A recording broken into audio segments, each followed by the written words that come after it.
empecé a vender CDs como pirateados. Hoy lo conocemos pirateado. En ese momento no estaba clara la No, regulación. no, no, no, no había una línea todavía. Así es. Sentí que era una manera como poco controversial de hacerlo. O sea, no era como que, Ok. ay, estoy teniendo una crisis existencial, sino, no, voy a aprender algo nuevo. Y entonces, no sé, mi abuela no me iba a joder, me explico. Ajá, Más ajá, bien iba a decirme, ok. ay, qué bien, te vas a educar.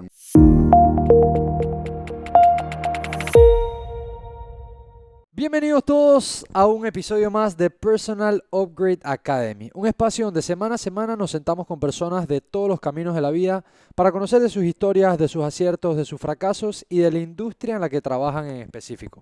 Un espacio que está creado para juntos conocer herramientas, historias de vida, conocimiento específico que nos pueda ayudar a crecer personal y profesionalmente, obviamente. Siempre, y me gusta aclararlo, siento yo que los episodios tienen un núcleo, tienen un tema en específico que es el que conoce o en donde vive esta persona que nos acompaña o la industria donde trabaja.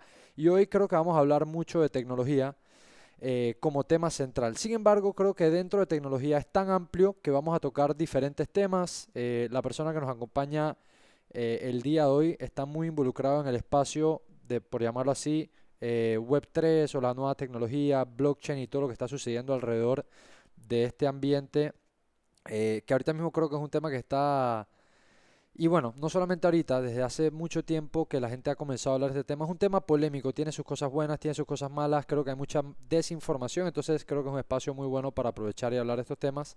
Y aparte también hay algo muy particular que yo quiero conversar con este invitado. Esto lo teníamos pendiente desde hace rato, así que me tiene muy emocionado que finalmente se dio.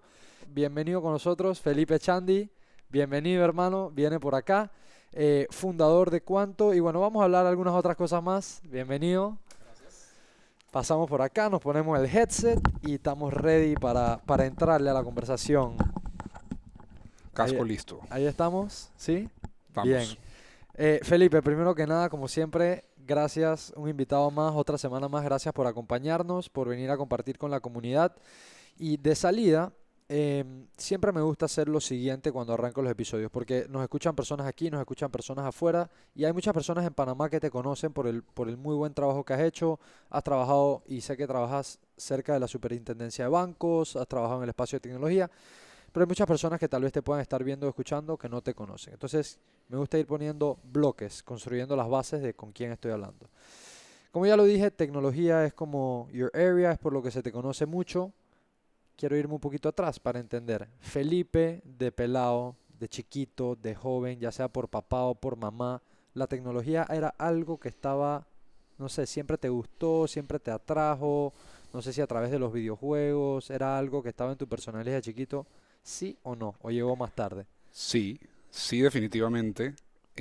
No tal vez desde bebé necesariamente, porque nadie particularmente en mi familia era súper tecnológico. Mi papá era administrador de empresas, banquero, Ok, y mi mamá básicamente me crió, a mí y a mi hermana, ok. y no es particularmente tecnológica todavía. O Yo le sea, tengo que ayudar a no acordarse había, de sus passwords. no, no había alguien tequi por ahí de salida. No realmente, pero sí recuerdo tal vez a mi abuelo paterno, se llamaba Ricardo, que él sí me, como que él era ingeniero civil. Ok, ok, No hacía mucha cosa con tecnología, pero él era un nerdo, básicamente. ok, ok. Y le gustaba aprender de todo. Y yo me acuerdo que él fue, por ejemplo, el que me explicó sobre la rotación de la Tierra y la diferencia entre rotación de la Tierra en su propio eje y traslación con una naranja. O sea, como que ese tipo de curiosidad me contó de Carl Sagan por primera vez. Ok, ok. Me enseñó el libro Cosmos, el libro, porque, bueno, había un libro además de la serie en su momento. Y no sé, o sea, tal vez la persona que más temprano recuerdo me metió algo de como curiosidad técnica, científica, Claro. por decir algo. O sea, como ese lado geeky así de conocer cosas técnicas, científicas, vino de tu abuelo, parte paterna, acabas de decir. Creo que sí. Ok, Hasta ahora lo pienso en realidad, ok. pero creo que sí. Sí, es que yo creo que, y siempre me parece muy interesante porque hay personas que han llegado aquí y tienen una historia de vida súper interesante, pero no tienen como un área o una industria muy específica por la Ujú. cual se le conozca o en el cual hayan trabajado por muchos años. Y también vienen personas que son muy técnicas o han hecho un deep dive en la industria donde trabajan. Y siempre me gusta como hacerles esa pregunta, que no muchas veces en retrospectiva te has ido ahí, pero conocer si hubo un mentor, fue por tu papá, fue por tu Claro, mamá, fue por algo coincidencial. Hay gente que en un momento de su vida cambió por completo el course. Entonces quería saber sí, estas pequeñas cosas porque comienzan a contar una historia. claro. Entonces, esto pasa, digamos que vienes o sientes tú, ahora que has echado el cassette para atrás, que del lado de tu abuelo. Creo yo en un principio, yo soy originalmente costarricense y lo veía como una vez al año y era un momento así como interesante porque era una persona que tenía como su biblioteca llena de libros de distintas cosas, pero luego ya un poco mayor, o sea, mayor en primaria, digamos, Ajá, sí creo que desarrollé ese interés por más que todo la ciencia específicamente. O ok, sea, ok, me gustaba la astronomía, me gustaba la paleontología, los dinosaurios. O sea, yo era el típico ok, geek que me sabía los nombres de todos los ok, dinosaurios. ok. Viste, Eh, viste que, no sé si viste, salió un artículo o algo, leí que descubrieron uno nuevo en Argentina. no tengo la menor idea porque esa Re- pasión no siguió muy Reciente, viva. pero me pareció interesante, como que hace mucho tiempo, y es que hice una visita al biomuseo Ajá, con un programa que tengo de tecnología para conocer la tecnología que usan en el biomuseo y las plantas de cuartos de máquinas, etcétera, y ahí entonces comentaron ese tema, que acaban de descubrir ya, como unos dinosaurios o un tipo de dinosaurio nuevo en Argentina, que eso no pasaba hace demasiado tiempo. Pero bueno, súper, un pequeño súper. paréntesis, entonces continuamos. Entonces, es la ciencia per se lo que te comenzó a llamar la Sí, atención sí, en primaria. me acuerdo en mi escuela que había una clase que le llamaban clase de biblioteca, que hoy suena rarísimo, Ok, porque bueno, no había internet de verdad y todo eso. Y habían unos libros chiquitos que se llamaban el libro de ciencia de X. Entonces era The Science Book of Color, The Science Book of Plants, y ok, así. Y había como 40 de esos ok, y eran como puros experimentos, eran como laboratorios. Entonces, por ejemplo, en el de Color me acuerdo que era como el experimento donde uno agarraba, yo qué sé, una veranera del jardín de la casa y uno le ponía limón y la veranera cambiaba de color así magenta a color morado como oscuro o al revés, ya no me acuerdo. Igual con el repollo morado, o sea, locuras así, experimentos. ok. Y eso me fascinaba y entonces, bueno, ahí sí mis papás se dieron cuenta. Mi mamá logró hablar para conseguirme esos libros, mi propia copia, digamos, entonces Ok. me acuerdo que me encantaban. Y ya un poco más adelante mi papá consiguió como la primera computadora de la casa, Ajá. que era una computadora Pentium de 100 megahertz de velocidad. No me acuerdo ni cuánto tenía de memoria el disco duro, pero debe haber sido, yo no sé, 5 megabytes o algo, un número Claro, claro. ridículo. Lo que eran las computadoras en aquel Sí, entonces. Trata de tirar un año en tu cabeza que crees que esto está pasando. ¿qué te diría esto? Probablemente fue como 1997 Wow, o por ahí. wow. Ok, ok. Y, y bueno, me acuerdo que la computadora fue así como el regalo colectivo de Navidad, Ajá. digamos. Mi hermana era un poco menor que yo, es 2 años menor que yo. Y yo me emocioné porque era el que más entendía qué estaba pasando. Y me acuerdo que entonces el tema ahora era aprender a usar la computadora. Y entonces Claro. era Windows, la computadora. Y me acuerdo que como que me metí como a una clase de Windows, no sé cómo fue la cosa, y hacía cosas con Windows y con el Paint súper primitivo de ese Ajá, momento, ajá. y luego ya entonces hubo Internet. Pero era el Internet dial-up, el Internet ese Sí. que tenía como ese Teléfono modem. o internet. Así es, y eso, Ajá. bueno, varios, dependiendo de la edad, nos acordamos. Y era el enredo de hacer el dial-up para que estuviera, y si alguien levantaba el teléfono era un Te problema. mataba, sí. Exacto, y luego, bueno, estaba IRC Chat, estaba ICQ. En realidad, el Internet era el Internet como 1.0, o sea, los Claro. websites eran Eran estáticos. como blogs. Eran como blogs, lo que estaba como de moda en ese momento era Angel Fire, GeoCities, o sea, eran como lugares donde uno podía tener su propio website y los websites eran feísimos. Uno ponía tal vez un GIF y Felipe's website o lo que sea y uno escribía una cosa y ya, y eso era.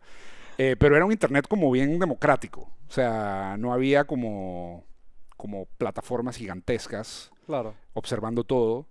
Era bien feo, era bien inconveniente. sí. Todavía existía Netscape Era como cero, navegador. cero aesthetic, es verdad. Sí, estaba empezando. Eh, y, y bueno, existía IRC. Y IRC era como este chat también como primitivo, como un pre-ICQ, digamos. Y ahí uno podía bajar archivos, compartir archivos, hablar con gente random de temas random.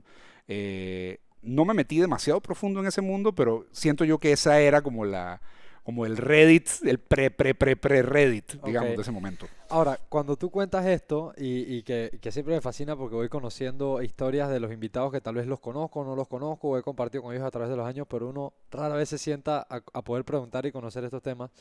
Entonces, y por la forma en cómo la cuentas, veo que ya a estas alturas sí había un interés por estos temas. Tal vez Sí, no estabas enviciado, sí, sí, sí. pero sí había un interés por ese lado, Sí, bueno, en la escuela, en mi escuela luego de las, no sé, upgradearon las clases de biblioteca y ahora había clases de computadora, de informática. informática, luego nos corregían, ya no se llamaba computadora, era clases de informática, y jugábamos juegos en DOS. Ok. O sea, era el command prompt de DOS. Y me acuerdo de un juego, Carmen Sandiego, que era esta ladrona de arte que viajaba por todo el mundo y entonces uno la tenía que perseguir y encontrar. Y eran súper primitivas los gráficos. Luego ya todo pasó a Windows y entonces habían juegos como Doom. Doom. O sea, era bien primitiva la cosa y vino entonces el mundo de file sharing también. Napster, etcétera. De hecho, mi primer negocio, en realidad mi primer negocio fue imprimir tarjetas como de presentación, como de esas que uno ponía en regalos de cumpleaños. Ajá, ajá. Yo como que, Échame el cuento, ¿cómo llegaste a eso? bueno, tenía la computadora nueva en la casa y Ajá. empecé a jugar con eso y me di cuenta que había una cosa que se llamaba impresora que también como que uno creaba lo que uno quisiera en la pantalla y uno ponía a imprimir y te salía un papel con lo que uno había creado en la pantalla. Era una locura. Mind Y blowing al momento. sí, y bueno, me empecé a preguntar como que, bueno, ¿qué puede crear uno con eso? Entonces primero fue como tarjetitas de esas como de, yo qué sé, yo vi que cuando a uno le regalaban regalos de cumpleaños, venían con una tarjetita con el nombre de tu amigo, lo que sea, con un Ajá. Power Ranger o lo que sea, y entonces era una tarjeta de tu amigo, como stationery de niño. Ok. Y me di cuenta que yo podía hacer eso, y podía crear y poner, quitar el Power Ranger y poner otra cosa, pues. Y entonces empecé a tratar de venderlas. Entonces le traté de vender así a familiares, amigos de mi familia, etcétera, y la gente como que le parecía curioso, como que, ay, mira el niño aquí haciendo su Claro. negocito de mentiras, le voy a comprar unas tarjetitas, ya. Y entonces empecé a recibir plata, y entonces fue, mira, uno puede hacer cosas y te Ajá, pagan por esas ajá. cosas y luego uno puede agarrar esa plata e irse a comprar otra cosa. Y entonces ahí, ya descubriendo el mundo del internet, me di cuenta que uno podía bajar cosas. O sea, uno podía bajar música. Y en ese momento Napster era como la plataforma. Je, Y eso también me voló la cabeza porque entonces nunca tenía que comprar música. O sea, ujú. realmente en mi casa no es que me compraron como muchos CDs o videojuegos y nada de eso. O sea, no, yo no era el que tenía el último juego de Nintendo 64 o el último CD de la banda que me gustaba ni nada. Eh, pero bueno, tenía la computadora y tenía internet. Sí. Entonces me acuerdo que simplemente empecé a bajar la música que me gustaba y dije, bueno, ya sé imprimir tarjetitas, en realidad puedo imprimir covers de discos. Entonces hacía discos Ah, personalizados wow. y entonces la gente me empezaba a pedir como playlists y entonces yo les decía, ¿qué quieres? Y me pedían música. Y ahí sí empecé a llegarle a curiosidad de un poco de gente mayor, porque me decían, bueno, es que quiero yo qué sé, esta canción de alguna persona vieja, no sé, Rocío Dúrcal o lo que sea, que es que no tengo ese disco porque mi mamá tenía un disco así de acetato, long play, y se rompió, se perdió, no sé qué, y entonces la encontraba y se las ponía, y era, wow, en 5 minutos la Lo encontraste, y yo, conseguiste, sí. o sea, duraba media hora bajándose una canción, ¿no? Pero igual la encontraba y empecé a vender CDs como pirateados. Hoy lo conocemos pirateado. En ese momento no estaba clara la No, regulación. no había una línea todavía. Así es. Eso fue previo a la propaganda de tengo un papá pirata. ¿Te acuerdas? Muy previo, ¿Te acuerdas de muy esa- previo. ¿te Sí, acuerdas sí, de sí, esa sí, sí, propaganda? total. Esa propaganda sí me daba mucha risa. Total. Y bueno, Ok. me acuerdo que hice como en un mes $100. Y yo estaba Wow. como en Game changer. segundo año o primer año de la escuela, una cosa así. Y yo como que, wow, $100. O sea, ya es un número, tiene 2 ceros. O sea, ya esto es algo grande. Y bueno, ahí me empecé a fascinar con el tema. Me acuerdo la primera vez que grabé un MP3 en varios disquetes floppy, los Ajá, chiquititos, floppy, sí. que uno particionaba el archivo en 3 disquetes. Entonces eso era como que wow, porque había MP3 de, yo qué sé, Blink-182, que eran 4,5 MB, y un floppy era 1,44. Entonces Ok. aprendí cómo hacer eso. Y luego poco a poco fue evolucionando la cosa y ahí tuve un gran cambio de interés y descubrí el mundo de la argumentación y el debate. Y a pesar de que me habían regalado un Lego Mindstorms, que era el Lego que uno podía programar, Ajá. no me fui por esa ruta, o sea, lo usé y me gustaba y todo, pero me empecé a interesar por entender cómo funcionaba el mundo como en otras áreas, en el mundo no tecnológico. Ok, ok. Y me seguía gustando como la ciencia, o sea, me gustaba, hice mi bachillerato en ciencias, tomé cálculo, química orgánica, o sea, me gustaba eso, de hecho hasta me gustaba el laboratorio, como hacer que cosas explotaran y eso, Ok, increíble. A la ok, fecha creo que me gusta eso, ok. pero no fue lo que como que capturó mi como atención profesional y terminé estudiando derecho.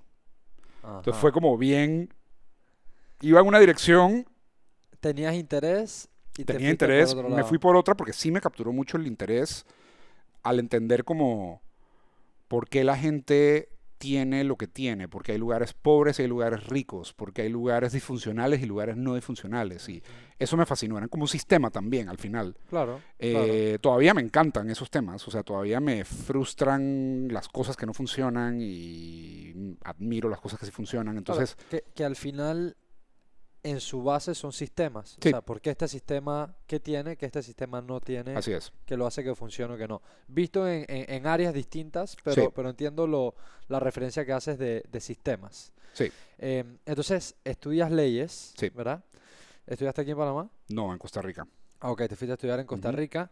Estudias leyes, ya aquí obviamente terminas, me imagino, terminas tu carrera de leyes, tienes veintitantos de años. Y te quiero preguntar, hoy día sé que estás al frente de una compañía que se llama Quanto, que obviamente vive en el espacio de tecnología y lo que estás buscando es democratizar el acceso, no solamente el acceso, sino la participación activa en el comercio en línea para los pequeños players, que es un Sí, proyecto increíble del cual hablaremos más tarde. Pero regresando a donde estamos aquí construyendo la historia, cuando sales de estudiar leyes, ¿qué pasa? Y otra pregunta que tengo que me parece interesante es, ¿trabajaste en algún lugar en este interín? ¿Tuviste algún tipo de experiencia laboral? ¿Estabas centrado en tus estudios? ¿Cómo fue esa relación en más o esos años menos. de... Más o menos. Sí tuve como o sea, durante el colegio tuve mis como iniciativas emprendedoras, Ok, así medio piratas. ok. O sea que Eh, siempre tuviste también, que eso es muy importante para en donde tú estás hoy día, siempre tuviste esas ganas o como esa noción de querer hacer cosas, o sea, emprender y resolverle estar... problemas a la gente. O sea, como Ok, que tal vez tarjetitas iniciales no resolvían un problema muy claro, pero luego sí me di cuenta como que la gente intercambia dinero por soluciones. ujú, ujú. Y eso me pareció muy interesante. Luego ahí como que, ¿qué demonios es el dinero? O sea, ¿por qué el dinero es algo que vale? O sea, son papeles, qué cosa tan rara. ¿Cómo funciona la economía? Y ahí me explotó la cabeza y eso creo que me mandó, de hecho, me metí a ambas carreras. O sea, me metí a Derecho y me metí luego a Economía. Terminé dejando Economía Ah, porque wow, no quise ser economista. O sea, como que me di cuenta que no me gustaba el tipo de economía que enseñaban en mi universidad. ok, Y además se dio un momento particular que tal vez no fue vivido acá en Panamá, pero en Costa Rica la gente tuvo una discusión muy fuerte ideológica en el momento en que yo estaba entrando a la universidad sobre si el comercio era bueno o era malo. O ok, sea, Costa ok, Rica, al igual que Centroamérica, habías negociado un tratado de libre comercio con los Estados Unidos. ajá, CAFTA, Central American Free Trade Agreement. ajá, Panamá luego hizo su TPC con Estados Unidos. Y allá, básicamente, buen pedazo de la economía era estatizado. O sea, Costa Rica sí es una economía de mercado y la gente puede tener propiedad privada y todo, pero hay un monopolio en la destilación del alcohol, entonces Ok, no hay, digamos, Seco Herrerano Tico, sino que hay una ok. cosa que se llama Guaro Cacique, producido por la Fábrica Nacional de Licores. O Ah, sea, wow. es, No es, tenía, es literal una institución pública. no tenía idea de eso. Bueno, se puede importar, hay ron panameño allá, digamos, pero no hay fábricas privadas costarricenses de destilación, es ilegal, Ok, hay un o- monopolio del Estado. ok, El ok. Estado era el único que te proveía internet, el Estado era el único que te proveía telecomunicaciones, como acá cuando pasaba el IRRE. Sé que también, por ejemplo, el tema del sistema de como paquetería online y todo eso está bien ligado al Estado. Ellos tienen también su propio como... Bueno, tienen los correos nacionales que aquí, que eso sí existe en casi todo el mundo, solo que no hay un monopolio ahí. O sea, Claro, realmente pero es bien competitivo allá, entiendo. O sea, está no bien, funciona, funciona. funciona y está Sí, sí, sí. bien ligado. Sé que mucha gente lo usa, o sea, y Sí, usa el del sector público. Aquí sí, eso sí, no sí, sí, sí. pasa. Aquí Cotel, creo que la última persona Sí, que lo usó fue en el 98. sí, sí, sí, sí. De acuerdo. Hay servicios públicos que creo que sí, bueno, tiene sentido que haga el Estado, pero allá, por ejemplo, lo que sí era un poco extraño era los seguros eran también monopolio del Estado. No había compañías aseguradoras privadas. Wow, ok, Era el ok, Instituto Nacional de Seguros. ok.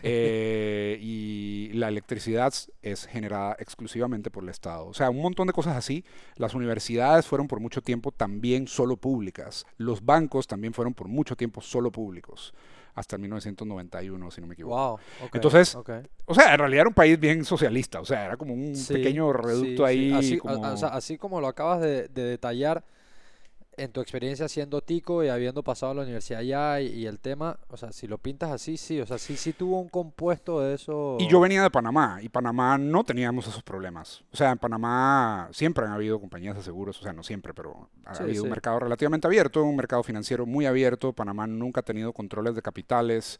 En Costa Rica era ilegal tener contratos en moneda extranjera hasta 1989. Tú Ok. solo podías tener contratos en colones. Y si tú comprabas dólares, había una cosa parecida al Cadivi venezolano, digamos, donde había controles de capital y de cambio.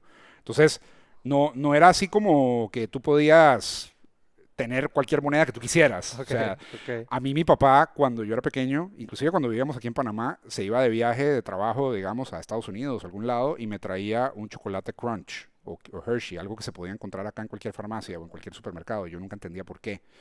Y luego entendí que es que esos chocolates en Costa Rica, y de hecho en la mayoría de Latinoamérica, no en Ajá. Panamá, eran extremadamente caros a nivel local, porque estaba el Ah, chocolate local, estaba yo qué sé, la versión de Kellogg's local. Yo cuando era chiquito en Costa Rica comía naranitas, sí, no naranitas. comía azucaritas, o sea, las azucaritas eran como más caras, era un lujo, pues. Claro. Entonces, eh, yo me crié aquí en Panamá y fue como que mi vida como Panamá es también muy tal vez influenciado por los Estados Unidos cien por y ciento. muy como open market en general en ciertas cosas, porque hay también muchos cronies ahí quedándose con sus monopolios aquí y allá, pero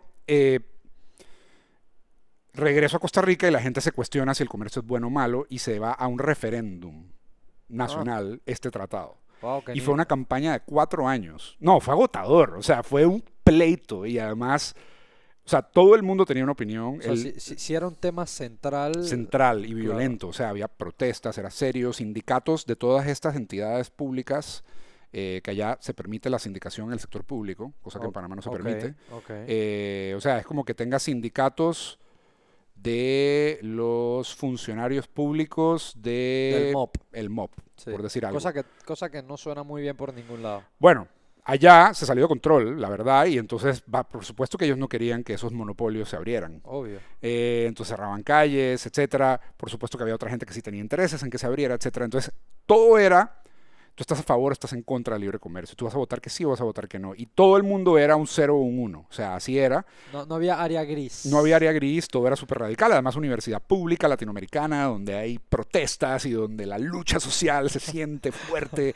Y además, facultad de Derecho, donde pues hay también esos temas son de interés. Claro. Y ya me interesaba la economía y me fascinaba en general como que cómo funcionaban las cosas. Y ahí es donde me empecé a meter como, ok, bueno, este es otro sistema y esto no es un tema como de opinión, esto es una ciencia. O sea, esto es Que algo sí y que no, claro. que es un buen argumento, que es un mal argumento, que es una ley que de verdad se cumple, así como la ley de la gravedad, digamos, como que la oferta y la demanda funcionan y los precios por algo existen. O sea, como Ajá, que ajá, hay todo un conocimiento que se ha desarrollado a través del tiempo y ahí, bueno, me metí como en todo este mundo de qué es el dinero, cómo se transmite el dinero, cómo se transmite el valor y el derecho es como un lado de la moneda, porque son los contratos claro, y claro, la confianza, qué pasa si yo no te pago, cuáles son las consecuencias. claro, Y la economía o el funcionamiento del dinero es como el otro lado de la moneda porque es por qué vale lo que yo estoy haciendo y cómo funciona el riesgo, las finanzas en general, o sea, como que claro. qué es el riesgo, cómo funciona el riesgo,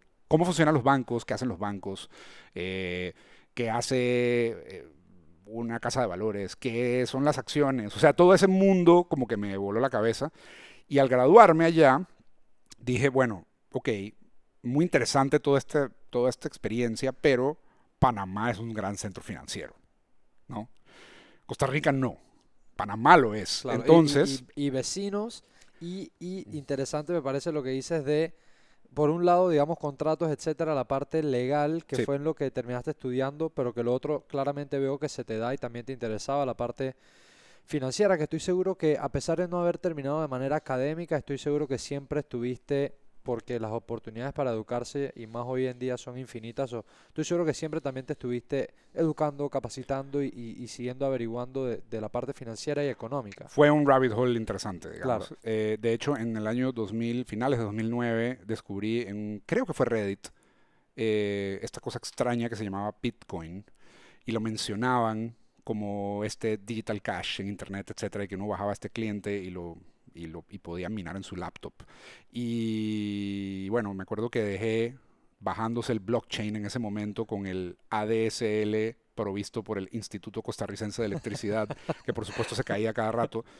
Y bueno, el blockchain quedó ahí como un 20% o algo así. Luego me llevé la computadora a la universidad y en la universidad no había internet, ni wifi, ni nada. Entonces simplemente no volví a escuchar de Bitcoin Más hasta el año nunca. como 2013. Wow, Y fue como wow. que, wow, o sea, Esto era lo que, esto era lo que era, pero me recuerdo que me pareció interesante que se pudiera tener dinero no atado a un estado en ese momento, porque desde tu punto de vista, Estado, por el tema de los bancos allá, o cómo lo veías, o como algo por la central. emisión del dinero, o sea, el Banco Central, aunque Claro, en algo, Panamá, algo central. sí, aunque en Panamá no lo tenemos y el dólar circula y bueno, tenemos el Balboa que es como que una pseudomoneda ahí, pero el dinero siempre ha estado atado a los gobiernos, o Ujú. por lo menos en nuestra historia más reciente. Sí, No nació así, pero en nuestra historia reciente es manejado por los gobiernos, es como un producto de la política de los gobiernos. claro. Esto era como algo subversivo, algo nuevo y algo totalmente separado, algo más bien nativo del Internet,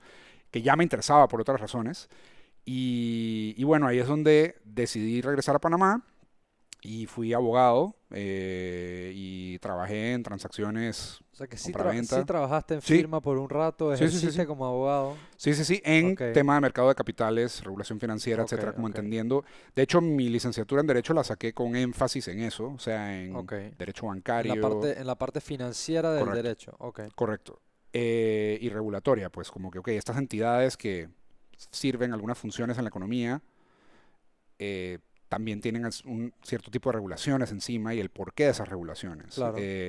Y bueno, ahí me, me pareció súper interesante, pero unos años después volví a chocarme con el Internet, volví a descubrir Bitcoin. Por supuesto que no compré suficiente porque uno, cuando piensa en estas cosas uno dice, por Dios. Tú sabes que a mí me pasó algo muy similar en el 2013. Yo estaba recién salido de la escuela. No, 2014, miento. En 2014, en Balboa Boutiques, quedaba un lugar donde uno podía comprar, que no me acuerdo Un cuál era. ATM. No, sí, un ATM donde uno podía comprar. Y me acuerdo al hermano mayor de uno de mis mejores amigos, le dije, hey, acabo de vender mi carro y parte de esa plata voy a meter, en aquel momento iba a meter $2000 en Bitcoin. Y yo dije, voy a comprar esta vaina. Fui al ATM, llegué, traté de comprar, como que no tenía el wallet o sí tenía el wallet. Algo pasó que no pude comprar en el momento. Y entonces yo dije, ya voy a regresar más tarde después Y a no pasó. comprarlo. Y nunca regresé a comprarlo. Y hasta el día de hoy, él hace poco vino porque me ayudó a setear el audio, que había tenido un problema con el Sí. audio. Y nos acordamos de esa vaina. El man dije, chuzo, qué locura. Y Sí, así pasa. Y yo no tenía idea. Eso fue porque alguien que estaba metido en la onda me dijo de esta vaina y yo dije, bueno, voy a vender el carro y para joder, pues. O sea, sí, no lo necesito. claro, claro. No, o sea, eso a mí me voló la cabeza porque yo estaba en ese momento que tú estabas yendo a ese ATM, tal vez unos 2 años antes, yo estaba como en esta firma de abogados donde todo era papeles y firmas y notarios y contratos y todas esas vainas, ¿no? Y termino dándome cuenta que en verdad el Internet también se iba a comer todo eso. O sea, esos notarios y esos papelitos y todo era como decir eh, la versión de hacer una tarjeta a mano en vez de escribirla. O sea, Claro. como que, y todavía es así, de hecho. O sea, Así lo veías tú desde el punto de vista entendiendo, tal vez con ese background de que te gustaba el internet versus lo que estabas veía el viendo. contrato, lo que hacía yo en el día a día, pues sí lo hacía en una computadora. Digamos. O sea, los abogados principalmente trabajan en Word. Sí, ¿Ok? estamos de acuerdo. Ese es en realidad Su su herramienta, su herramienta tool. principal. Sí, Y es bueno, verdad. y browsers y todo para leer leyes y todo. Pero Word es el super The Holy herramienta. Grail. O sea, uno se vuelve un excelente usuario de Word, con todas los como features y funciones secretas de Word. Short keys, vaina. Todo, o sea, todo. Pero Word, una vez que uno termina el documento, en algunos casos se imprime y entonces luego se firma en físico, o sea, en la vida real. Ahora hay como algunos métodos de firma digital, pero todavía... DocuSign y estas empresas que están empujando. Sí, pero todavía muy primitivamente y Sí. acá no muy reconocidas por nuestra Cero, ley. cero utilizadas, lastimosamente. Sí, la gente todavía quiere su tinta, digamos, Sí, y su notario y sí. su papel, ¿no? Entonces, viendo eso y viendo lo que se podía hacer con Bitcoin específicamente y que eso era como que esta primera bueno, primero, luego me enteré que era uno de varios experimentos Ok. en Internet de transferencia de valor y luego de programación de esa transferencia de valor, todo se parecía mucho a un contrato. O sea, en un contrato de abogado normal, lo que uno tiene es cláusulas con definiciones, que en programación se llaman variables, Ajá. y luego uno tiene condiciones. Uno dice, cuando pasa X, entonces Y.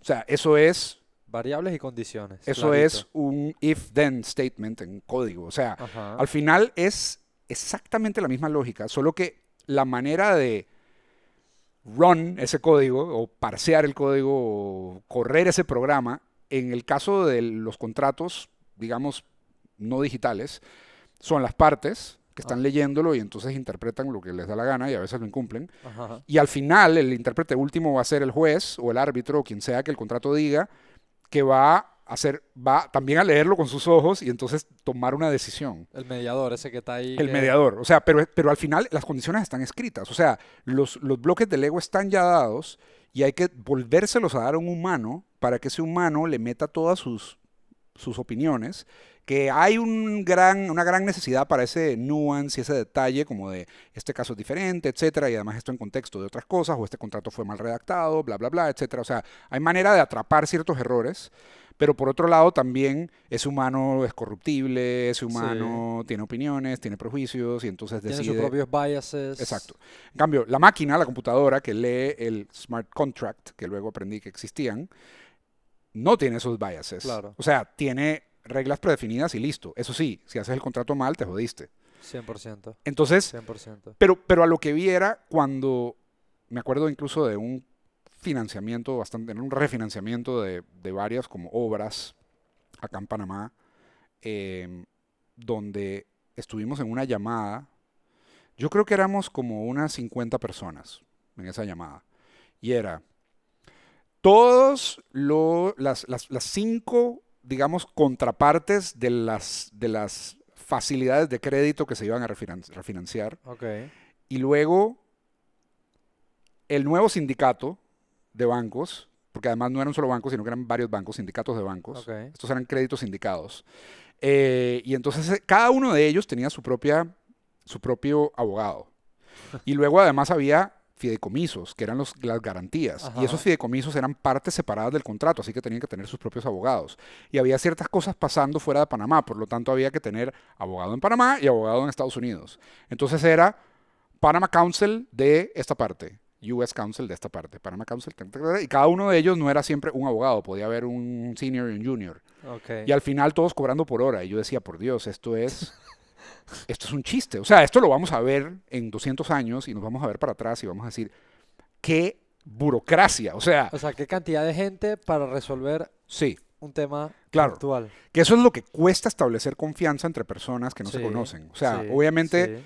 entiendo como los motivos por los que existe esto, pero viendo también lo que se puede hacer en Internet y cómo se podían hacer las cosas de manera un poco más eficiente, simplemente dije, wow, o sea, tengo que ser parte del nuevo mundo, no puedo ser un dinosaurio. O sea, Claro. yo no puedo como que quedarme aquí 10 años, 15 O años. sea, para ti, así de directo como lo acabas de decir, lo veías. O sea, estabas viendo algo que no te cabía en la cabeza que o comenzabas a formar solución acá o te quedabas haciendo las cosas tal cual. Sí, sí, o sea, y además era un camino muy lineal. O sea, cuando tú eres abogado, digo, obviamente si estás en una buena firma y eres buen abogado, etcétera, como cualquier profesión, puedes irte muy bien y puedes capturar mucho valor y puedes capturar mucha experiencia, pero es muy lineal el camino, no es exponencial. Ujú. Entonces es seguir los pasos que ya te han dado. No sé, por ejemplo, acá en Panamá, si eres abogado en esos temas corporativos o de esa naturaleza, primero, bueno, en muchos casos hasta se espera que hayas estudiado en Estados Unidos antes, pero bueno, habíamos algunos como yo que Exacto. no. Entonces el paso era ir a hacer una maestría en alguna universidad reconocida en Ajá. Estados Para Unidos. fortalecer tus conocimientos Para, y para académicos. también que tu título fuera cool, Claro, ¿no? claro. Porque, una universidad latinoamericana no. O sea, para luego poderle decir a los clientes y todo, no, no, una universidad Sí, de verdad sí, buena. sí, el que te está llevando la cuenta tiene su maestría en tal. Sí, sí, Claro, claro, claro. Y que son buenas universidades, ojo. claro. Pero luego también lo siguiente es, bueno, te quedas trabajando un año o 2 años, el OPT, que puedes usar en Estados Unidos para trabajar en una firma también de primer mundo. A veces la firma te ayuda y te presta, digamos, allá, y Ajá. entonces con el compromiso de que luego regreses, y entonces luego empiezas tú la carrera de empezar a subir los ranks de la firma para en algún momento llegar a ser socio. Associate, sí. No, eres asociado y entonces luego te conviertes en senior y luego socio y así vas subiendo los ranks. Que es un estilo de vida con hasta el momento bastante estabilidad para muchas personas, pero Ujú. también donde compites mucho. O Sí, sea, tú eres, sí. si tú no estás dispuesto a meterle las horas y a, no sé, trabajar fines de semana y días libres, dependiendo, digamos, de la firma y el lugar que sea, etcétera, alguien más estará S- dispuesto. Así que Claro, chao, claro, adiós, váyase y venga el siguiente. claro. En cambio, en el mundo del Internet y en las nuevas fronteras hay incertidumbre, no hay un camino trazado, no sabemos qué demonios va a pasar, van a haber busts, booms, van a haber scams, va a haber Como Wild errores. West Es todavía. mucho más Wild West, más incierto, pero te puedes montar en la ola exponencial si termina siendo algo Claro, que es de parte valor, del algo, futuro. claro. Correcto. Entonces, ahí es donde yo tuve que tomar una decisión como que, bueno, ¿qué tipo de vida quiero tener? O sea, ¿qué Ujú. me emociona? Qué buena pregunta. Y ahí me di cuenta como, bueno, en realidad lo que me apasiona es estas cosas nuevas, descubrir cosas nuevas. O sea, ya eso era lo que venía de antes. Y esa en realidad fue la razón por la que también estudié derecho, porque digamos que ingenuamente pensé que el derecho era una fuerza vanguardista de cambio. Ujú. Y no lo es, con ciertas excepciones. En Panamá definitivamente no lo es. O sea, el derecho es una fuerza, es una profesión, es una disciplina que es guardiana de la confianza. Regulatoria, Es como más la que. religión. La religión es una fuerza conservadora. O sea, es para mantener a la gente, digamos, Medida, medida medida. o darle consuelo en momentos difíciles. O sea, es algo, requiere estabilidad, igual que el derecho, requiere estabilidad. Ujú. El mercado, la innovación es disruptivo, es como el arte. O sea, en el arte es, hey, te fumas algo y haces un nuevo estilo de arte, digamos, y Claro. que importa y puede, Y tiene mucho un compuesto subjetivo también, o sea, sí, lo que a ti te gusta puede que no para mí, pero yo sí estoy dispuesto a pagar por eso y si hay alguien que lo brinda, o sea, claro, claro, porque está en constante descubrimiento. Luego la gente se da cuenta que es buen arte, que no, pero está la gente en constante experimentación y no se sabe que va a ser buen arte o que ujú, no. ujú.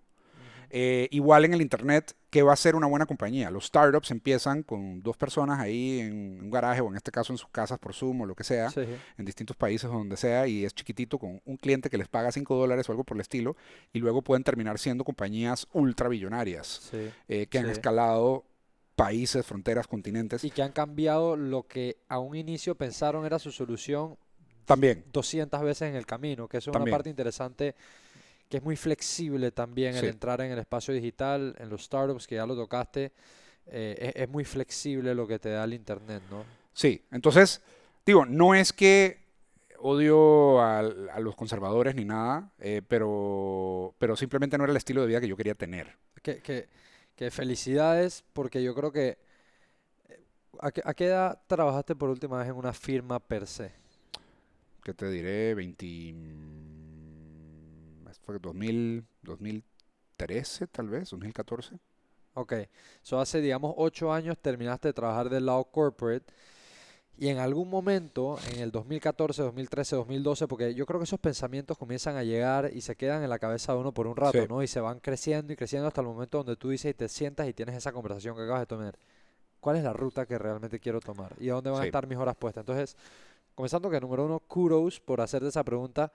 Y dos, creo que en este podcast, entre comentarios y preguntas que nos han hecho y demás, nos escucha mucha gente joven que siento que en momentos de su vida, tanto ahorita como pasado, como en un futuro cercano, pueden tener momentos de incertidumbre. Yo tengo una pregunta puntual para ti en ese momento. Cuando tenías estos pensamientos, ¿no? Y van creciendo así como espuma, en ese momento de incertidumbre, cuando saltas, digamos el corporate, ¿cómo fue esa decisión tuya? ¿Qué cosas tal vez tomaste en consideración o no? ¿Cómo hiciste esa transición para entender un poco? Bueno, primero no la hice como de la noche a la mañana. Ok, Eh, Decidí cambiar de carrera haciendo una maestría. ok. Sentí que era una manera como poco controversial de hacerlo. O sea, no era como que, Ok. ay, estoy teniendo una crisis existencial, sino, no, voy a aprender algo nuevo. Y entonces, no sé, mi abuela no me iba a joder, me explico. Ajá, Más ajá, bien iba a decir, ok. ay, qué bien, te vas a educar, no sé. O sea, Claro. algo bueno, ¿no? Ok, ok. Entonces, eh, eso fue lo primero. Y además, en el interín, porque para hacer una maestría uno se tiene que preparar, y en mi caso decidí hacer un MBA, y un MBA uno tiene que hacer GMAT y exámenes y aplicaciones y Sí. cosas, y, etcétera. Yo apliqué unas becas, en fin. Em, Básicamente, en ese momento seguí trabajando como abogado, solo que me salí de la firma, fui a Costa Rica a ayudar a mi abuelo en unas cosas, y luego entré a un banco a trabajar. Ah, Cuando vendieron HSBC aquí en Panamá, yo como que era el in-house, como ayudando a que esa venta se cerrara. ok. Y entonces conocí un banco por dentro. Los bancos eran mis Increíble, clientes. increíble. No conocía un banco por dentro. Nunca había realmente visto un banco por dentro, ni había visto los miles de departamentos y todo, cómo funcionaba. Súper interesante, por cierto. Buena experiencia. Y luego de eso me fui a estudiar, Ok.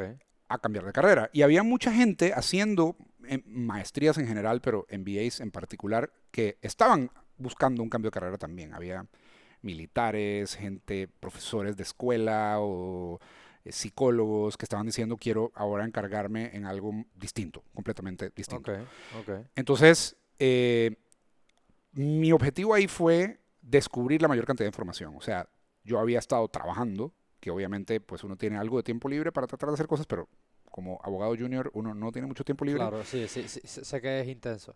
Y ahí fue, bueno, ok, ya tengo estos como intereses, cómo veo dónde está la frontera de esto.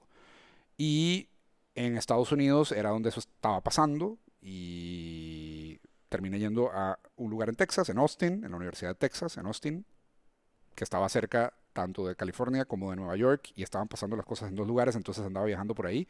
Una buena media ahí. Sí, además Texas super cool con ciertas cosas. Muy brutal. Y luego hice un semestre en Londres, en London School of Economics. Primero porque me gustaba esa universidad, segundo porque Londres es una ciudad impresionante, porque es como la combinación entre Nueva York y Washington. Está todo el centro político y jurídico que me interesaba ya de por sí, de la democracia más vieja Sí, funcionando de la historia. O sea, sí. el Reino Unido, a mí me parece, con todas sus cosas, un lugar increíble porque ha tenido una estabilidad envidiable. O sea, A través de los años, sí. o sea, son no ha tenido revoluciones, o sea, ha tenido sus interrupciones, pero no se ha construido todo de cero, Y sino que se tienen, han heredado. y tienen esa dinámica interesante entre que todavía, obviamente, está todo el lado Sí, parlamentario y está la realeza todavía. O sea, sí, sí, sí, tienen sí, esa, total, esa total. dinámica interesante. Pero a la vez saben, ellos mismos saben que es una pantomima, o sea, ellos Claro, mismos saben que la reina no tiene poder, sí, sí. pero es una fuerza de estabilidad Para igual, el ¿no? pueblo, sí. Por Entonces eso, el primer ministro le escribe el speech a la reina y el primer ministro es el líder de la Cámara de los Comunes, que es supuestamente la Cámara de los no nobles. ok. Pero el primer ministro le escribe a la reina el speech y la reina convoca a la Cámara de los Comunes, a la Cámara de los Lores, para leer el speech que el que ha sido convocado le escribió. Pero al final la gente escucha a la reina decir, las prioridades de mi gobierno son estas y estas y estas y estas y estas, y la reina ha sido una señora que tiene una estabilidad Sí. increíble y entonces la gente confía en ella y entonces el país pues se va acoplando a las cosas que van haciendo. Y nada, es fascinante porque tiene toda esa historia institucional, pero a la vez es un centro financiero de primer mundo, así a lo Nueva York. Sí, sí. Entonces, muchísimas de las cosas que en Nueva York no se habían aceptado, porque dijeron, no, todo este tema de criptomonedas y de fintech y de estos locos de Silicon Valley, esos son de Silicon Valley, son de Déjalos California. allá, Que se queden en California. déjalos allá. De hecho, hay un famoso quote de Jamie Dimon, el CEO de JP De Morgan, JP uno de los Morgan, bancos más ajá. grandes del mundo, diciendo Silicon Valley is going to eat our lunch. Y o sea, ya él así posicionado como diciendo, no vamos a permitir que esto ocurra. En Londres, el City de Londres, que además es una cosa súper interesante porque está la ciudad de Londres y está el City of London, que es como un distrito dentro de la ciudad de Londres que además tiene su propia como ley, es súper raro. Otra cosa medio medieval Ok. que se quedaron. Ellos dijeron, wow, Nueva York como que no se está despertando, vamos a convertir a Londres en la capital de fintech más moderna del mundo. Y lo hicieron. O Wow. sea, Londres se despegó y se convirtió en un lugar impresionante. Y yo fui a ver todo eso. O sea, como que, bueno, cómo se come, qué está haciendo la gente, qué está pensando la gente en las universidades, qué están haciendo las compañías, cómo lanzan negocios en todo el mundo desde un lugar con regulaciones tan complejas. Y bueno, ahí como que ese fue como ese viaje de unos 2 años y ahí fue donde dije, bueno, es el momento para decidir qué hacer. O me quedo acá, en el primer mundo, Ujú. viendo, no sé, trabajando en algún lado, ahorrando o metiéndome en algún proyecto o algo así. O me regreso a mi parte del mundo y trato de inventar algo nuevo. Claro. Y bueno, decidí lo segundo. Y ahí surgió como la protoidea de lo que hoy es Cuanto, pero obviamente ha cambiado muchísimo Ha desde pivoteado. entonces. Ahora, en ese momento que tomas esa decisión es interesante porque obviamente oportunidades exponenciales en Latinoamérica, donde estamos tan en pañales en temas de tech y todo lo que estuviste viendo en Londres, pero también asimismo challenges Sí, exponenciales. O sea, estamos sí, años behind, o sea, atrás de la curva. Entonces, una dinámica interesante, pero bueno, decides regresarte a la TAM a sí. probar ideas acá y a... Y aquí tal vez hay un primer punto que puede ser útil para quienes nos estén escuchando y pensando en dar este tipo de pasos. Eh, en economía clásica, digamos, cuando uno habla de mercados perfectos, información perfecta y todo es como un montón de supuestos perfectos, cosa que no es la realidad, los economistas tienen un chiste que es que si uno está en la calle caminando y uno ve un billete de $100, uno debería no recogerlo. Porque si fuera un billete que no fuera falso, ya alguien lo habría recogido. Ah, Entonces ese billete es falso. qué Así que interesante. lo lógico en un mercado perfecto con información perfecta es no recoger un billete de $100 que está tirado en la calle. Ok, ok, ok, ok. Obviamente eso lo hacen como chiste, ¿no? Es como el chiste de dos economistas se van de casa y entonces ven un venado y entonces le disparan. Uno le dispara del lado izquierdo, otro le dispara del lado derecho y entonces los dicen, bueno, en promedio Estamos bien, le dimos al venado, ¿no? Son ese tipo de cosas que funcionan de manera teórica para entender un concepto, pero, pero en la práctica es pero en la práctica muy... no. Y por otro lado, eh, las personas que enfatizan que más bien la información está distribuida la información es imperfecta, hay muchísima ignorancia, y entonces si ves un billete de $100, agárralo porque es probable que sea real. Ujú. Eh, en el mundo del emprendimiento hay como una tensión entre esos dos lados.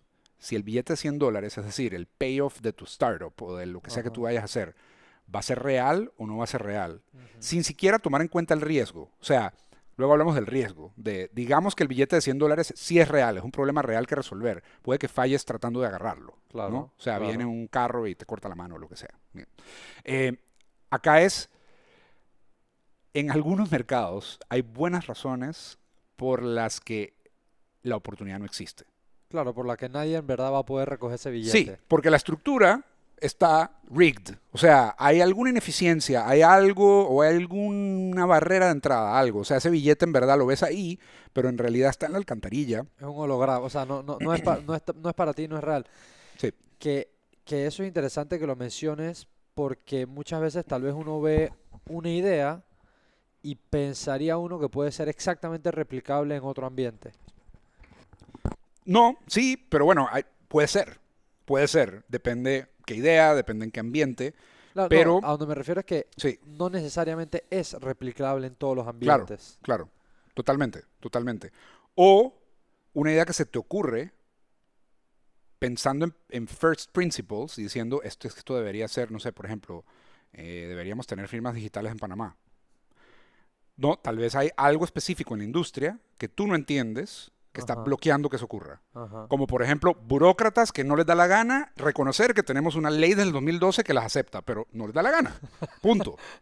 Y el hecho que tenemos un órgano judicial que no aplica las leyes. Entonces, nada, pues Esas dos tenemos dinámicas hacen que esas dos no se dinámicas pueda. hacen que las leyes sean como sugerencias en muchos casos. Entonces, es un ejemplo tal vez superficial, pero a lo que voy acá es, eso es muy difícil en el emprendimiento porque tú al momento de emprender, por definición, tú no sabes. Tú no sabes, No sí. sabes si el billete de $100 es real o no es real.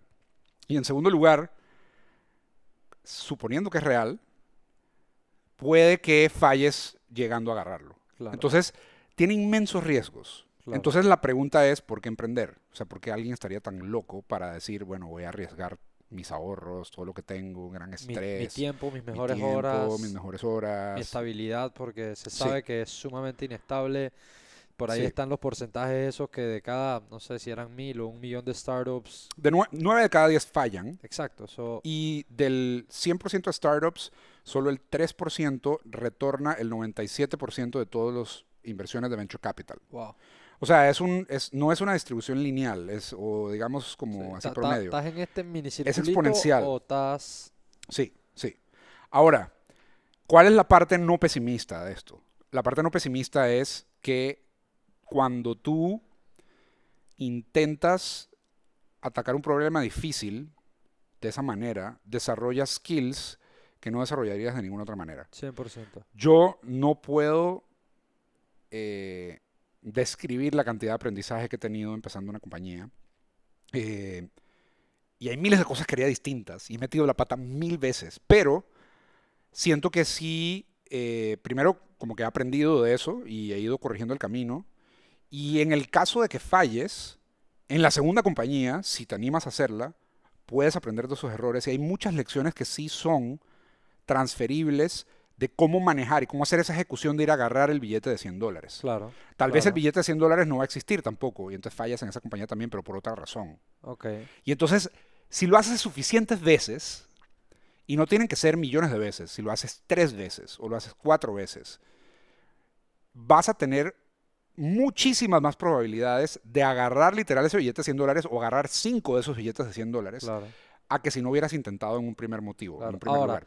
una pregunta, par de preguntas que me surgen de cómo lo planteas, porque sí, Cuanto, que es la empresa que tú tienes hoy día, como dijiste, nació siendo algo totalmente distinto. Sí, Y esas montón de veces que dice que has metido la pata, obviamente es en esta experiencia de construir un producto a través del tiempo. sí, Pregunta que tengo, porque hay muchas personas que seguramente te están escuchando a estas alturas del episodio y ya saben, para los que no saben, cuánto es un fintech, está abriéndole posibilidades a un montón, si no me equivoco, miles de vendedores para que tengan su tienda de comercio en línea muy rápido, una empresa increíble, estuvieron en Y Combinator, o sea, a otro nivel. Mi pregunta es, con esa experiencia que has adquirido y que lo mencionaste antes, ¿seguirás metiendo la pata? O sea, vas a tener siguiendo... Obviamente, pero van a ser otras metidas de pata. Claro, o sea, pero a donde voy y por qué hago la pregunta es porque para que lo tomen de referencia que independiente en qué lugar del camino estés, es un never ending tropiezo mejor o tropiezo mejor o Yo tropiezo jodo con mejor. mis socios que esto es como un perpetual awakening. Uno está como que despertándose de miles de sueños e inceptions constantemente. O sea, cada 3 meses yo pienso que yo era un estúpido hace 3 meses. O sea, es constante. Es como el feeling cuando uno se mete hongos psicodélicos. O sea, como que, wow, understanding. Llegué a Wow, entenderlo. llegué a entender. Y entonces luego uno ve otra capa más y es como que, no, wow, el mundo es aún más increíble. O sea, así, tal vez un poco menos agradable, no sé. Em, pero sí, o sea, es un perpetuo aprendizaje, digamos. Pero sí hay cosas transferibles y sí hay Claro, errores de los que uno puede aprender. Y obviamente depende también en parte de suerte, depende del equipo que uno tiene, depende de si uno se va a rendir o no se va a rendir, depende de si a uno lo mueve el suficiente el problema que uno quiere resolver y la misión. Y ahí es donde viene también una parte que es como medio self-fulfilling, donde uno se tiene que construir una misión lo suficientemente poderosa para casi que autoengañarse, para uno entonces poder seguir trabajando en esa misión y tener un chance a construirla, porque si no, no la vas a construir. Eh, es súper raro, es como que uno tiene que como que completamente autoengañarse para poder tener un chance de recoger esos billetes de $100. Uno tiene claro. que decir, puede que ese billete de $100 no esté ahí, pero yo me tengo que creer con todo que sí está ahí. Y que yo lo puedo agarrar. Y que yo lo puedo agarrar y que además vale la pena agarrar ese en particular y no los otros que tal vez anden por ahí. Claro, Y voy a darle con todo para agarrar ese porque si no, puede que no tenga el chance de agarrarlo. claro. O sea, tienes que ir con ese tipo de Sí, determinación hacia tu producto, hacia tu plan. Mencionaste dos temas en Antitos que me parecen muy importantes, muy, muy importantes, que los quisiera tocar brevemente. Uno es el equipo con el que te rodeas. sí, O sea, te hace o te deshace, ¿verdad? Y lo otro es, eso que mencionaste de que hay 200 billetes de 100 pero es este el billete que yo ajá. quiero. Porque hay otro ahí y en el camino, cuando tú estás con la mano aquí ya cerca, alguien te va a decir, Felipe, no Mira, ahí hay sabes otro. este otro, pero este es Ajá. mejor. Entonces, ¿qué tú dirías, por un lado, de esa relación, el tema del equipo? O sea, ¿qué tan importante has tenido gente que se ha ido y que ha entrado? ¿Cómo manejas ese tipo de relación? Y por el otro lado, luego hablar de eso, de mantenerte como en esa línea y no, ¿sabes? Sí, El Shiny Object Syndrome. sí, Voy aquí y brilla algo y, ay, me fui por aquí. O sea, que uno tiende a sufrir mucho de eso claro. porque no te quieres perder what's going on. Sí. Ok, bueno, parto la respuesta en varios pedazos porque hiciste varias preguntas, pero la primera, el equipo. Sí es necesario encontrar a gente con quien tú puedas literal hablar de estas cosas. O sea, tienes que poder trabajar con gente con quien te vayas a sentir como un total estúpido y que no piensen que eres un inútil solo por sentirte como un estúpido y que ellos también estén cómodos sintiéndose como estúpidos, pero que no se rindan por sentirse como estúpidos. O sea, Claro. tiene que ser gente como persistente, tienen que tener habilidades complementarias. O Ujú, sea, ujú. yo puedo hacer cosas que mis socios no pueden hacer, ellos pueden hacer cosas que yo no puedo hacer Ok, por- porque vamos a dividirnos el trabajo. O sea, para claro, poder hacer el plan de acción para ir a agarrar ese billete, tenemos que hacer toda una estrategia con distintos lados que requieren distintas habilidades. claro. Y en el mundo de tecnología, usualmente tiene que haber un gran componente técnico, o sea, tiene que haber alguien que pueda programar, que pueda crear software. En esa parte, entonces sí recomienda full que haya alguien en el equipo Sí, con esa parte técnica, porque he escuchado y he visto a través de los años gente que quiere hacer algo en ese sector y terceriza y busca tercerizar esa parte técnica y es muy complejo. O sea, las experiencias que yo he escuchado no han sido positivas. a ver, yo ahí sigo el Talmud de Y Combinator, que te dicen, mira, un startup es una máquina que está tratando de vencer la inercia en la menor cantidad de tiempo, con la menor cantidad de recursos. Si tú tercerizas, por definición va a ser más caro que tú lo hagas. Ajá, ajá. Ahora, siempre hay excepciones a la regla. Hay Sí, compañías que han tercerizado y les ha ido bien. sí, sí. Ahora, eh, es más conveniente que haya gente que pueda construir producto. Y eso no es solo la parte tecnológica, sino la parte de diseño, de tomar decisión de features, de producto, de cómo poder resolver problemas. Al final eso es lo que estás buscando. Estás tratando de resolver problemas. Un startup no está tratando de crear soluciones. Un startup trata de resolver problemas. Que eso es otra cosa que también me costó entender. Enamórate del problema que estás resolviendo y no necesariamente de la solución. Ese es un excelente punto y creo que a veces uno se pierde en ese tema, ¿no? O sea, no casarte con ese primer producto porque de salida y por experiencia propia también tu primer producto nunca va a ser tu último. O sea, Es que ni siquiera es un tema del producto porque el website va a ser feo y tal vez lo tienes que hacer de nuevo. Es que tal vez no necesitabas un website. O tal vez la solución que tú creías que ibas a usar, nadie la quería no es lo usar. que quiere la gente. Sí, o sea, entonces no tienes idea de la cantidad de conversaciones que he tenido con personas que a veces me preguntan, es que, bueno, mira, es que tengo esta plataforma con AI, blockchain y además inteligencia artificial con blockchain incluida la potencia, yo qué sé, o sea, y entonces solo empiezan a hablar de la solución. Y la primera pregunta que hago siempre es, bueno, pero ¿qué problema quieres resolver? ¿Quién es tu cliente? Sí, o ¿Quién sea, es tu cliente? O sea, ¿quién es la persona que va a usar esa solución? No, es que todo el mundo lo necesita. Y es de que no, man, o sea, no funciona así. no ¿Cómo que funciona todo así. el mundo lo necesita? O sea, todo el mundo va a ser tu cliente. Mañana, ¿quién va a ser tu primer cliente? Ajá, ¿Quiénes van a ser tus primeros 10 clientes? ajá. ¿Quién es el que ¿Qué va a tienen poner en esa común? bola a rodar? Sí, Así es. Entonces, eso solo se logra enfocándose en el problema y no claro, enfocándose tanto en la claro, solución, porque a veces hay que botar la solución a la basura y empezar de cero, pero el problema sigue ahí. claro. Y la misión debe ser atacar ese problema porque tú ves un mundo donde ese problema esté resuelto, donde ese problema no exista, donde las personas puedan hacer algo en su vida que implique que no tengan ese problema. Claro. Ahora que mencionas el problema y ya que estamos llegando al final del episodio, para que la gente entienda en Anocho de qué problema ustedes se enamoraron, por ejemplo. Bueno, inicialmente el tema iba como, era nebuloso, no teníamos claro el problema y por eso fue, O- de hecho, un error Ok, que cometí. ok, ok. Teníamos este hunch que el Internet obviamente estaba comiendo las finanzas, todo esto que hablamos, Ajá. y había mucha gente excluida de este nuevo mundo, Sí, que que todavía los todavía es el hay. caso, Sí. eh, y entonces queríamos incluirlos, Ok, ¿ok? ok. Pero nos dimos cuenta que había un montón de subcategorías de personas excluidas. Ya, ya. Está desde la persona que no está en la economía formal del todo, Bancarizada, no ajá. tiene cuenta bancaria, no tiene absolutamente nada, no tiene un medio de pago digital. Están las personas que no saben empezar su negocio, están los negocios ya existentes, bancarizados, que tienen pésimos productos. O sea, hay Ajá. miles de nuances y todo un espectro ahí gigante. Y lo que nos dimos cuenta es, dentro de de esa como nube de problemas que pensábamos que era un problema, pero terminó siendo una gran categoría de un montón de problemas, nos dimos cuenta que en nuestra parte del mundo, los individuos no quieren tener solo como opción trabajar para otra persona, Ajá. sino que quieren vivir del Internet de manera directa. O Ok. sea, si yo soy una persona que nació en el mundo del Internet en Latinoamérica, yo no tengo los mismos beneficios y los mismos chances que una persona que nació en Estados Unidos que tiene 500.000 herramientas a su disposición. Sí. Acá hay una serie de ineficiencias y problemas que hace que sea imposible hacer eso.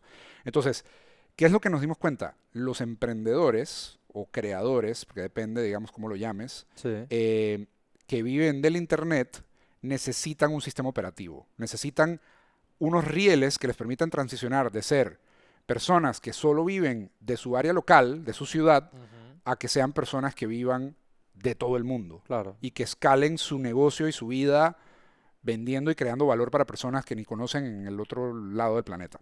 Esa es la misión que nosotros tenemos. O sea, nosotros queremos Ok. agarrar a los creadores latinoamericanos y unleash them en el Internet. O Ok. sea, Ok. así como lo han podido hacer los japoneses, los gringos, los Ajá. ingleses, etcétera, etcétera. Y son todas las personas que uno ve en Internet que les ha ido bien porque tienen las herramientas para hacerlo. Claro. Ya Entonces, tenían un ecosistema. y ustedes actúan aquí en la mitad, como lo acabas de explicar, Correcto. que es esta persona que está segmentada, restringida Sí, al área local sí. y ustedes le están poniendo la plataforma, que en este caso es cuánto para que ellos tengan esa Tengan exposición. superpoderes. O Claro. sea, démosle superpoderes a las personas que estaban atrapadas en su geografía. Que por cierto, y así hablamos de la geografía latinoamericana, que es el mercado al que tú decidiste regresar en ese momento que dijiste opción uno, opción 2, Sí. hay demasiado talento, hay muy buenos productos, o sea, hay mucha parte y que creo que así mismo como continente, cada parte del mundo tiene sus cosas muy particulares. Yo siempre he dicho y siempre he creído que los latinos tenemos también una creatividad por la Totalmente. naturaleza de nuestro pueblo. O sea, tenemos mucho por explotar y mucho por compartir. Entonces, estos Es una espacios, perspectiva única de la experiencia humana. O sea, nosotros los latinos, o sea, Latinoamérica tiene obviamente muchas diferencias entre los distintos países, pero nosotros tenemos una manera particular de experimentar el mundo distinta a los sí, estadounidenses, a los como, europeos, etcétera. como dice René, un pueblo sin piernas, pero que camina. O sea, somos algo totalmente diferente. O sea, somos. Claro, pero hasta el momento, nuevamente esas piernas, ¿por qué no podemos correr? O sea, ¿por qué no podemos solo despegar? ¿Me explico? Y no es los gobiernos que van a solucionar el tema, no es la victimización, no es que Olvídate, nos van a, jamás. los otros nos van a dar. Entonces, aquí el objetivo es ayudar a sentar las bases para que una, digamos, vida futurista latinoamericana sea posible. Ujú. El primer paso que hicimos fue ayudar a que personas que tienen tienditas en redes Ajá, sociales vendan. ajá. Latinoamérica es un internet de redes sociales, no es el internet 100%. igual al No, del resto del mundo. Entonces tenemos que atacar ese problema primero, que es el que atacamos hoy, pero la idea es acompañar esa transformación de el creador o la creadora de Latinoamérica a una persona autosuficiente en el Internet. ok, ok. Y va a ir más allá de tiendas, va a ir más allá de todo esto que estamos haciendo, pero obviamente hay que ir paso a paso, ¿no? Claro, claro. Tienes que sacarlo de ese, vamos a llamarle el informal que vende en Facebook Marketplace o en Instagram, etcétera, montarle lo que es una tienda a través de cuánto en su Sí, plataforma que ustedes bien lo montan. Y ese mismo cliente que comenzó en Instagram, que luego entiende una tienda, que le procesan pagos ahí, que vende por ahí, que tiene su catálogo ahí, que crea sí, su tienda, luego entonces esa persona se siente también, como tú dices, más empoderada a seguir en ese camino así natural es.